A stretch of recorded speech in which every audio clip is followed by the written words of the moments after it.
The animals, we belong to the zoosphere. But with a difference, we are what we could call, are semiotic animals. The semiotic animal, which the human being is, the semiotic animal, is endowed with primary modelling, that syntactic modelling device, which endows us with the capacity for creativity. We can write the novels that Dostoevsky writes, for example, but also to this capacity for creativity, for singularity, responsibility.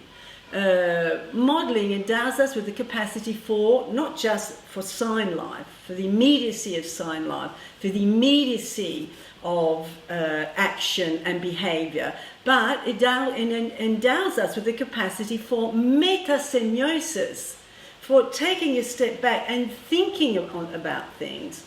We have a natural capacity, a biological capacity, if you like, for planning, for desire, for the imagination, for transcending limits of whatever sorts.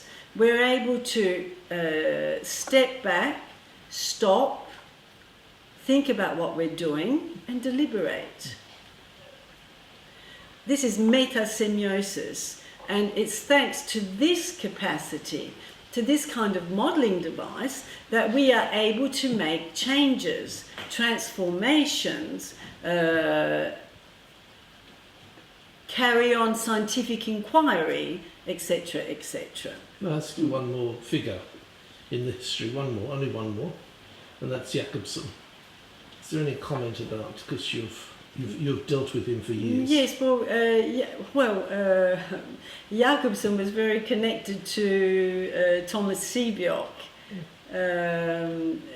Seebeck had received him there because there was the Bloomington Centre, right, Semiotic Centre, which was an extraordinary reality that Seebeck had constructed. It was unusual because in America, for a professor to get ahead in his career, he or she would have to be willing to shift, move around, sort of change universities. This is what Seebeck would recount, whereas he took pride in the fact that he did not budge from Bloomington and had his whole career there, I think about 50 years of his career there in Bloomington. So he created a semiotic centre, and at that centre for semiotics in Bloomington, he was able to host lots of people.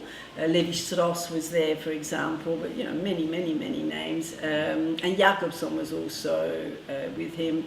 Jakobsen's interesting. I won't go into that now, but the concept of iconicity, for example, which is a concept that Seebeck reads in Jakobsen and develops as part of his conceptualization of signs.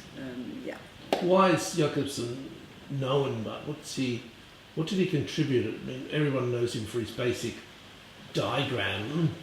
Jet. Don't want to do that. So what